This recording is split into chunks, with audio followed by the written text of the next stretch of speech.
counsel, ladies and gentlemen of the jury.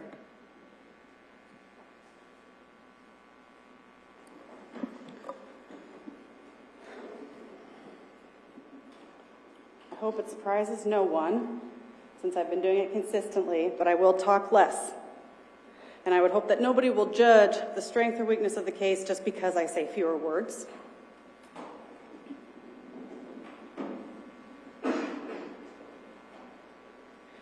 I want to go through some of the testimony that we heard and some of the things to take away from it in our view. Detective Fangman, I agree with the state that his video is important because it shows us some things. It shows us the layout of this home. And no, we're not obsessed about this demonstrative exhibit. It's just wrong. Because the state spent a lot of time talking about how Houston would have had to sneak through this hallway that's right next to the bedroom door, so somebody would have had to hear him. That's why it matters that that is misleading, because it's a whole room. And there was more room for him to go through that unnoticed. We also see ransom on video.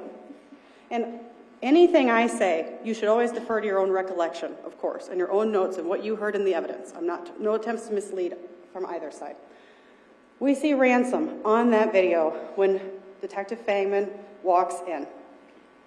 He's just laying there on the floor in the middle of the living room. And when he sees the officer, he gets up. There's been a lot of talk or speculation that ransom had to have been barking at somebody. He had to have attacked somebody. But it doesn't appear to be the case if he's literally laying on the floor as Karina is screaming bloody murder. And even with what's going on with the children and with Ryan, he remains laying on the living room floor. A little nitpicky, but we did hear from, I think it was Gladfelter, that the wallet that was on the end table, it was never moved, as if he would know that. If you watch the video, there's no wallet on the end table. The video also shows the movements of the EMS personnel. And that's kind of important because we link it to Ken Martin's testimony, and we see on the video that EMS steps behind the chair to get to Ryan and goes around so they don't step in the blood. That's why we don't have their footprints. It's not because that entire pool is dry, it's because they don't step in it. The video is also important because it shows the state of Karina, and it is your job to decide the credibility and whether this is hysteria or whether this is true panic. We heard from Karina Cooper that Ransom was a normal dog, which is consistent with what we see on Fangman's video. We heard that his room had been newly remodeled. We didn't hear anything that made it appear like he was suspicious of being told to sleep in his room. He said he woke up to his mom screaming. This is interesting because everyone is saying how loud this had to have been. These gunshots had to be so loud, and there were two of them. But nobody testifies to having heard a gunshot.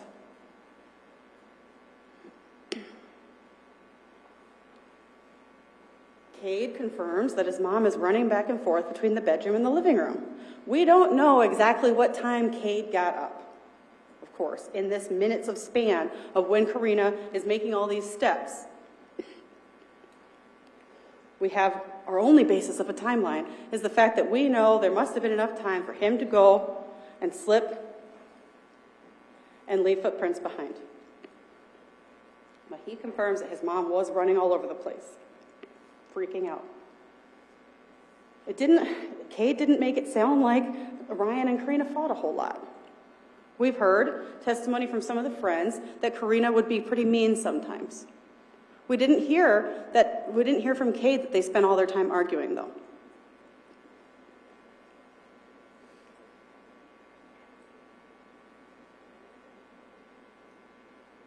Also didn't hear any conflicting testimony from Cade about the sleeping habits of his dad, or whether he actually does or doesn't get up in the middle of the night.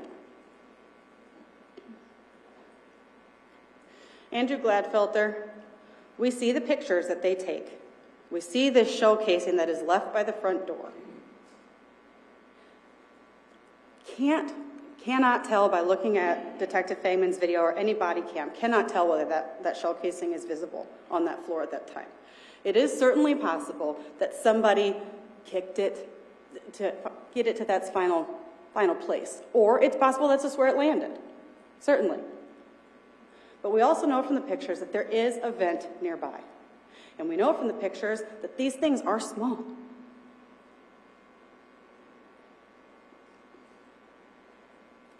And Andrew Gladfelter did testify that they didn't look within the ductwork to find those things. If you've ever dropped something down a vent, sometimes it goes further than just the very top. The photos do confirm that this house was in a state of remodeling. He tells us that at least this front door was locked. And a point on the locked doors, this is the country, right? This isn't Cedar Rapids. This is the country. This is rural country. A lot of people don't lock their doors at night. Aaron Cooper couldn't tell us whether Ryan and Karina normally lock their doors. The state wants to contend that this is such a secure place because of the existence of keypads. But nobody has confirmed, yes, they always lock their doors. They did appear to have keypads in places where all the toys were housed.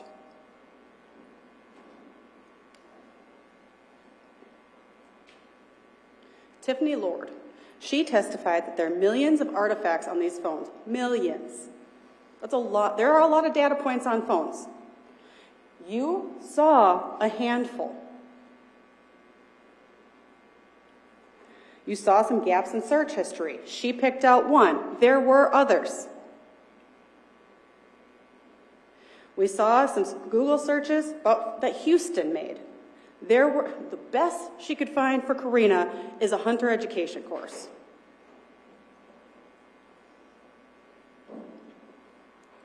She can't explain the gaps in the Snapchat messages because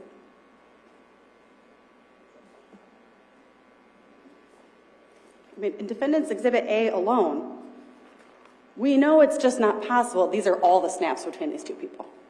And when she was testifying, I put up on the screen the series of the Biome app intents that she did later testify about yesterday.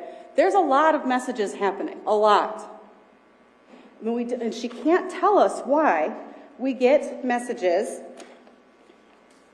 let's say June 13th, why those are able to be retrieved, but then there's missing ones in the middle. She can't answer that. She can't say it's because these were deleted specifically. She can't say because whether it was Snapchat that did it on its own, and that's because Snapchat, that type of software is proprietary. And that's what Chris Lyon was kind of explaining. It's because Apple doesn't want you to be able to get into the person's phone. Facebook wants to pretend their stuff is encrypted. These applications don't want to help police get into phones. And so that's what he was saying when police, it's essentially a hack. This software is them kind of getting them through the back door and being able to expose some information. But they can't they can't figure everything out. So that's why we don't know why we have messages June 13th and then nothing until June 17th, and then seemingly a gap in the conversation leading into June 18th.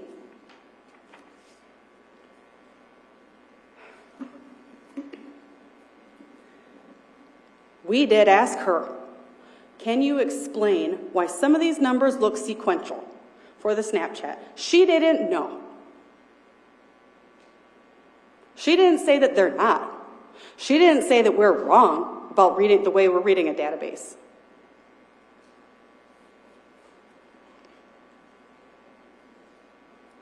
She also came back and testified yesterday that there's a Biome app intent at 4:20 in the morning. But there's no message there, and you cannot answer how that's data loss. That is simply data loss. That's what it is.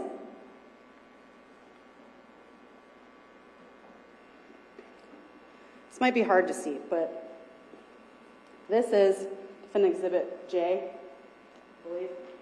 No. It's in any event. Look at the middle.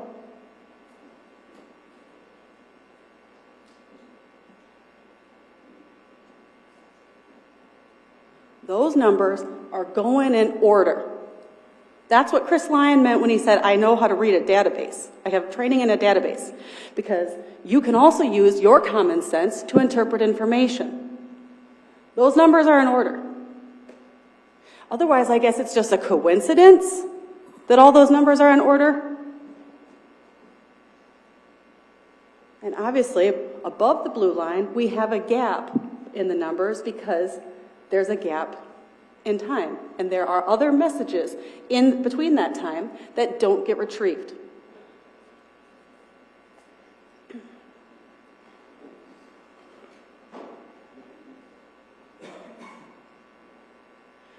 The state asked Chris Lyon, and Chris Lyon, I think, volunteered, that basically the data gets retrieved off the phone. And then what happens is we use this software to be able to review the data on the phone. Because otherwise you have a bunch of raw data. And Chris Lyon said he did not compare this information on the software to the raw data. That's what he means when he says he didn't test it. I could be wrong. I never heard Tiffany Lord say she tested the phone raw data against the information she was providing to either.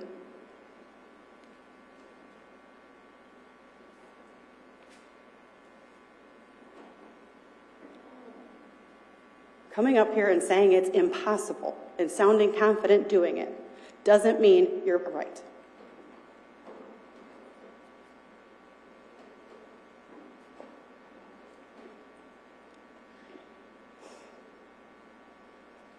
We heard from Carmen Earhart and Kirsty Shetta. They never saw Karina be physically violent to Ryan. I think it was Carmen who testified about Karina leaving some groups, kind of a tangential point, but we did hear from Holly Witt that she was still in this group that Carmen is describing. You can also surmise that you could confirm that that is true, because on defendant's exhibit with the Snapchat picture, you see somebody talking about being in Dallas. And who do we know is in Dallas?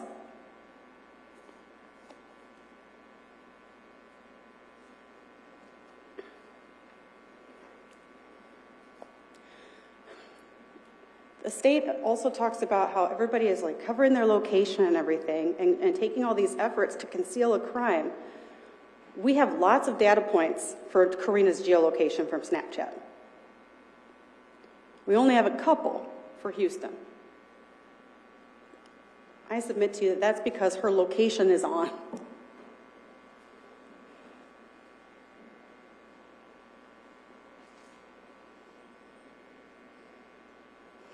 People come and testify now after the fact with this information, and they're looking at Karina and her behavior through a different lens. They were her friends. And it's easy to look back sometimes and be like, gosh, this must have meant that, gosh, this must have meant that. That's just you trying to answer questions in your own head. I say the same of Teresa McBride and Brian Morrison, because Teresa McBride even testified to it, that she has gone back over time and tried to figure out what she missed. And that's why we have, them coming years later and telling the police one time in either 2018 or 2020, she said she would shoot him in the face. She had testified at her deposition. She was asked about that the behavior she saw between Ryan and Karina was nothing outside the norm of what couples do. She testified before you that Karina is probably just harsher than Teresa may be, but it wasn't something that appeared to give her much concern at the time. It's clear that both Teresa and Brian did love both these people. We heard some talk from Brian about statements about documents. Unclear what that was necessarily about from the testimony, but it certainly was nothing like, if something happens to me, look to Karina. It could have been just a reasonable discussion between two friends. I mean, it's reasonable to think somebody would tell their friends where their stuff is in case of an accident or something. Brad Rund and Jeff Gudenkoff gave us some information. Brad said she overdrafted, and she did overdraft a lot. Jeff Gudenkoff, he showed us the policies. They were gotten in, I believe, 2013.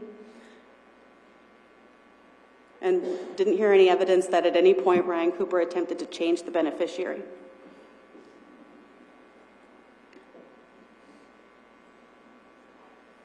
Ken Martin. He was on the stand for quite a while. He had a lot to say, and we learned a lot about blood spatter. And he agrees that Fangman's video is important because that's the closest we're going to get to the pristine scene. Okay? What's also important in that is you can see, and I think there was a screenshot provided of it, you can see that Karina is on top of Ryan. The state has continuously argued that she's rubbing her face all over him. That's not apparent to be the case on any of these videos. That is suggestion by the state. Ken Martin described it more as she was on him embracing him. What is noteworthy is that she has no blood on her legs or her feet. The way that Ken Martin testified would suggest that if she was nearby when Ryan gets shot, she's going to have spatter on her. If she's hanging around looking for shell casings, she's going to have spatter on her. That blood spatter went everywhere. And he said that the blood spatter in the pool could have formed very quickly. The state wants to say it was some time. It's unclear what timeline they want to have here because making it sound like the murder must have happened at 4:23 because that's when she's up and around. But then what takes Houston 50 minutes to get there? In any event, what we know from Ken Martin is that blood can pool the way that we see here, either very quickly or very slowly. It can dry either very quickly or very slowly, depending on all the environmental factors and air and humidity. Based on his testimony, it appears to be possible that Houston would have time to come in, shoot Ryan twice in the face, get blood spatter on his shoe, leave his shoe print as exiting the front door. Everybody agrees that's Houston's footprint. It's his shoe print. I apologize. It's his shoe print in that house. That's Houston's. The footprint, the bare footprints, we can't match because of insufficient quality of the photographs. So we don't know whether those are Kate's footprints. Ken Martin also testified, we understand that Ryan would have been in one position for what I'll call the first pool to form, and then he had to have been shifted. But he also testified that can be involuntarily done by Ryan's own self.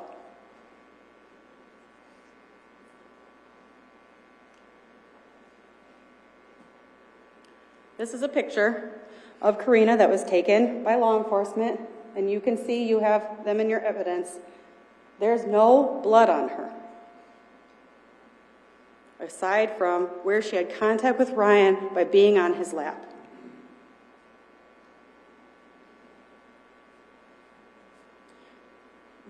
We know that Houston must have probably had blood on him because he's got it on his shoes. And enough that there were also droplets on the steps. So there was enough blood on him that not only is he leaving a shoe print, he's leaving drops.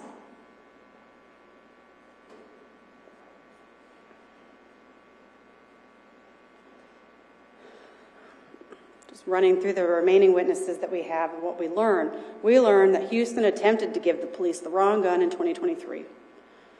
We know that the police find shoes matching the bloody shoe prints at the scene at Houston Danker's house. And we know Houston had the murder weapon. So as in the opening, Houston Danker did this, and we know it.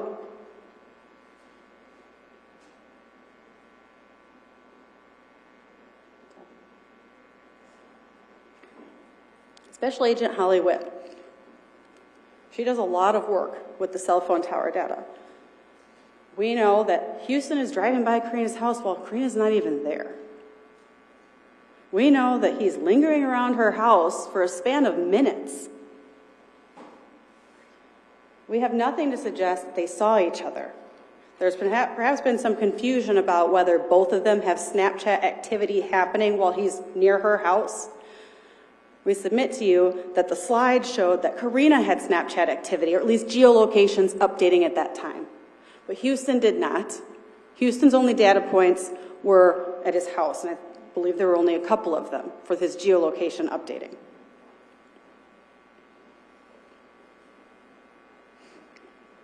So what is he doing lingering around this house? He could be planning his attack. He could be checking whether a door is unlocked. Also, begs the question, was he stalking her house other days? Was this a regular occurrence? Holly Witt would be able to figure that out.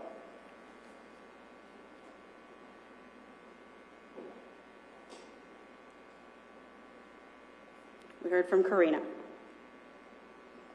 You are going to have to decide her credibility. She got up here and she sat and she told you what happened. She sat through the state rubbing her nose in what she had said. She did it. She told you what she knows. And she would submit to you, she attempted to do her very best to, if she said something wrong, make a correction and correct herself.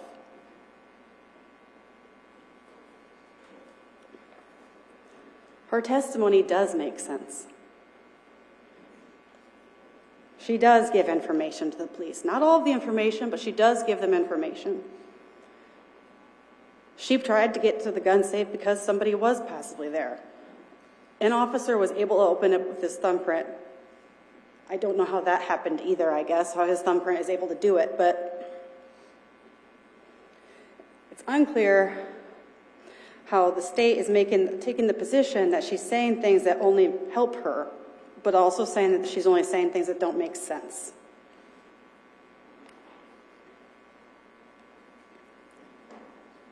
Her testimony was also that she sees this clotting after the 911 call.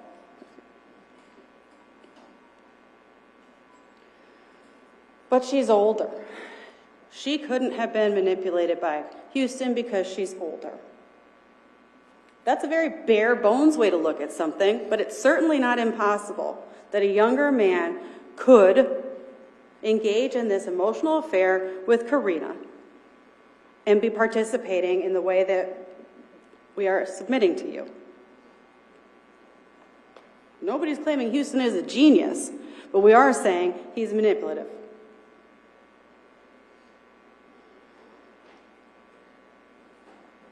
People Houston's age commit crimes all the time, and very serious ones, without the aid of an older person. Well, she got upset on cross. It's a tough spot to be. It's a tough spot to be, being dragged through every single thing that you said, having bits and pieces of your phone information displayed for everyone to see, and you just being dragged through it over and over.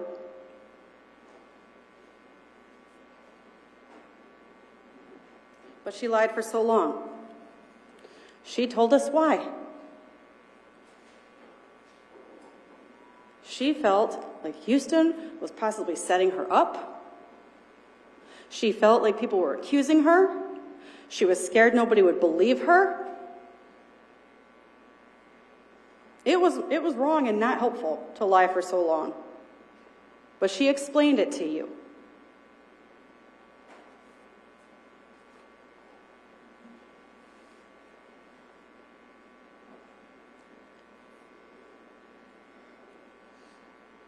But the Snapchats. Again, it's incomplete information. It's obviously incomplete information. And that means data loss. Phone dumps are not gospel.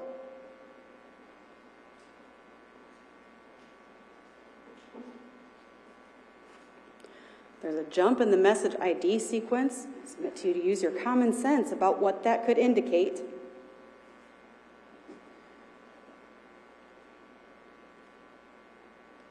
Tiffany Lord is so sure about how this biome works at 4:21, but again, there's no message, and she doesn't have an explanation for that.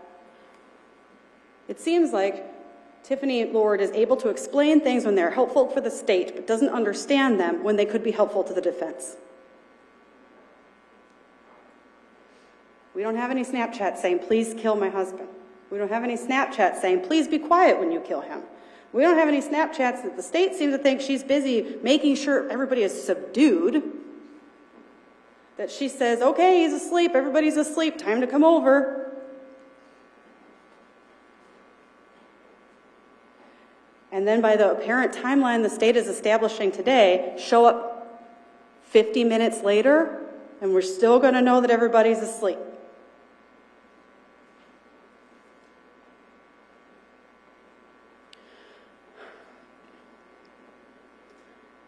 The state says that this had to have taken place at home with the children present because it would be weird if the kids were just not home that night. Sure, but why does it have to take place at home? If you want to kill your husband, there's a lot of places you could do it. It wouldn't involve putting your children through this. Also, if you plan to shoot your husband with your children home, you have to expect they could wake up. If you have kids, you know they wake up sometimes.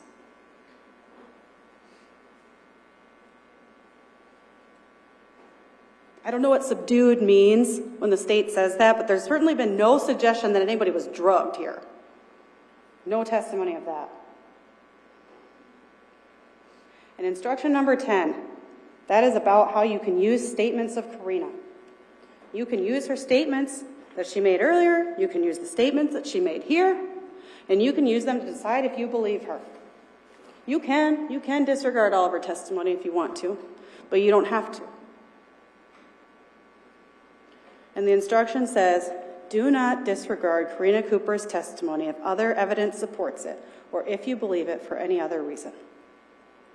She got up here and she said that she was scared of Houston. And the state has tried to mishmash the timeline there.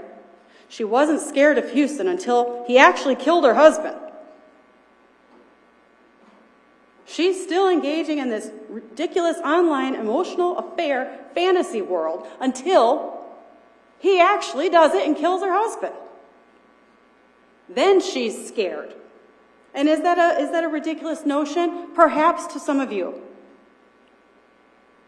But it was real to her.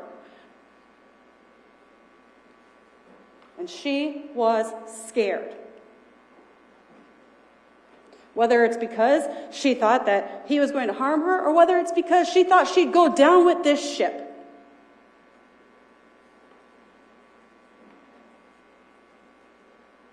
Do not disregard her testimony if you believe it for any reason.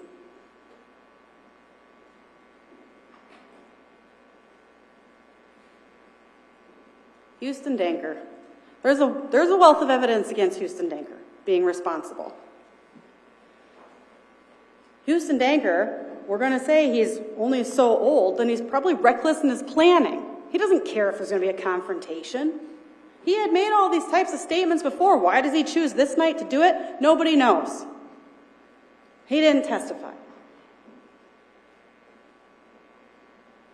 We know he's slinking around the house. We know he's familiar with the house. Cade told us Houston had come over and sat on the patio and drank. It's not like he needs a guide through the house. Presumably, Karina would have told Houston at some point that Ryan sleeps in the recliner chair, since there are messages of them fighting about Karina spending time with her own husband.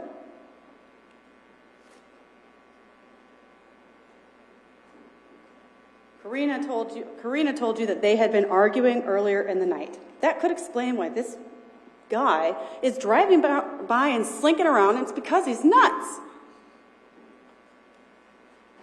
He was, up until the time he actually killed her husband, just a blowhard. Known for being a blowhard. Telling tall tales might have been the words used. So, when he is frequently saying to Karina, hey, by the way, I forget what her example was. There might be a bomb in the vehicle or something like that. Or, by the way, when I shoot him, make sure you pick up the shell casings. On previous occasions in the past, and then nothing happens, She doesn't think anything is going to happen this time either. And when it does, then it's real.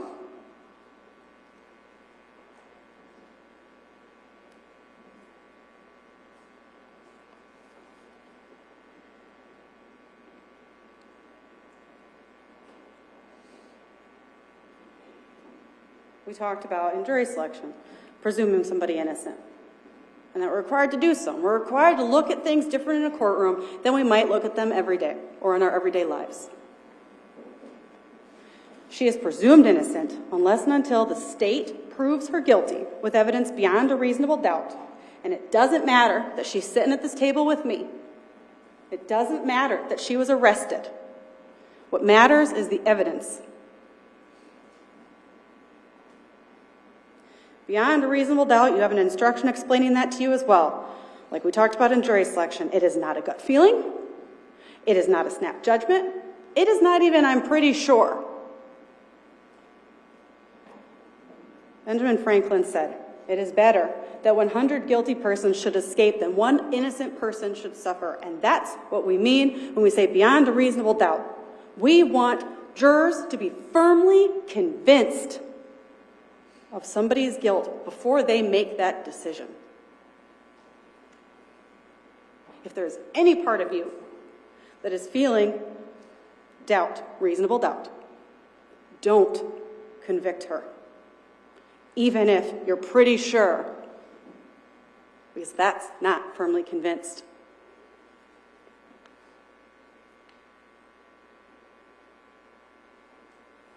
Aiding and abetting.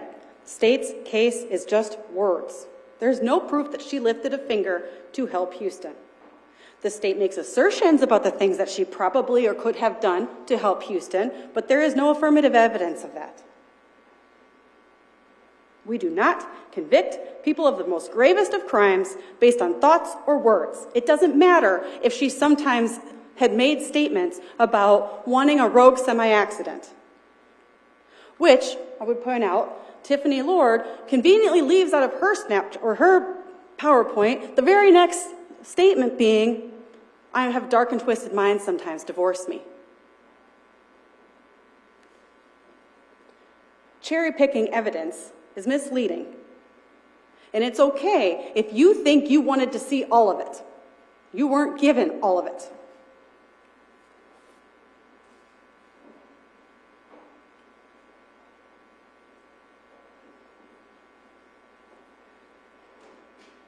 Houston Danker on this evening went rogue, and he actually did it. The aiding and abetting instruction tells you that her mere knowledge of the crime is not enough. The fact that she knew, or had every reason to believe he actually went through with it this time, and didn't tell the police that doesn't make her guilty.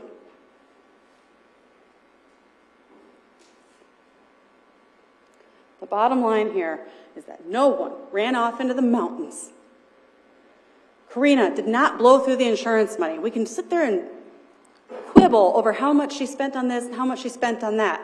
It had been a couple of years. She's not making any income from her job. She's got 3 children that she's paying for, presumably rent places. You're going to go through some money. Nobody testified that she went and got a designer bag or took a lavish trip or started attending the spa every couple weeks. Nobody said that. Nobody testified to any indication of a continued relationship between Karina and Houston. So if this was their grand plan, to kill Ryan, get him out of the way, and ride off into the sunset, why does it end? It ends because it became real and he actually killed her husband.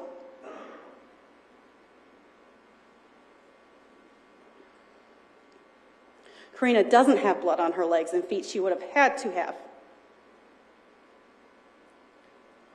No one has testified or even hinted at the fact that she was a bad mother. I submit to you that is important because no mother would do this with their children home. No good mother. There were 100 other ways that this could have gone down if it was planned and meant to happen by Karina Cooper. She never would have done that with her children home. She never would have put them in a situation where her son is slipping in his dad's blood. She never. And nobody has said that she would have.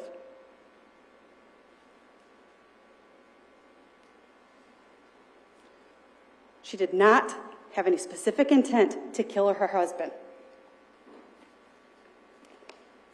She did engage in reckless behavior and talking to Houston and not cutting it off and having all these conversations. It was reckless. But she didn't have any intent to kill him or for him to actually wind up dead. She wasn't even actually going to leave him. She's getting attention from some knucklehead on Snapchat, and she likes it. And she's living in a fantasy and a dream world until he does it.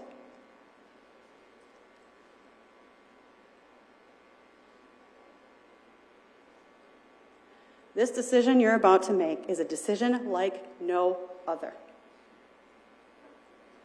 Judge, I'm going to object. May we approach? You may.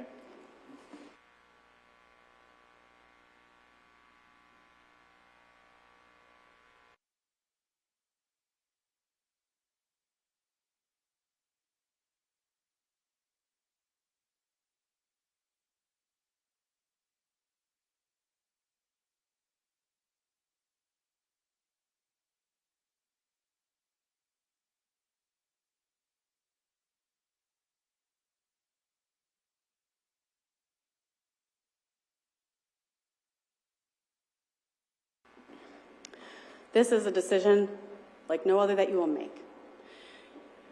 When you buy a car, for example, you decide you don't like the car, you can sell it. Even the decision to get married, the decision to do lots of things in your life can be changed down the road. The decision of whether or not the state has proven somebody guilty of murder with evidence beyond a reasonable doubt, you cannot take back. So you better be sure. Please carefully consider all of the evidence that you heard in this case. I know we've heard the word Snapchat about 5,000 times, but there's a bigger picture here, and there is a woman sitting here accused of killing her husband.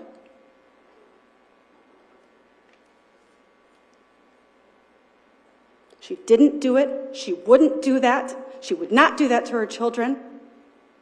She may be an idiot in her relationship with Houston, but she didn't participate in the murder of her husband. Please think it through. Find her not guilty. Thank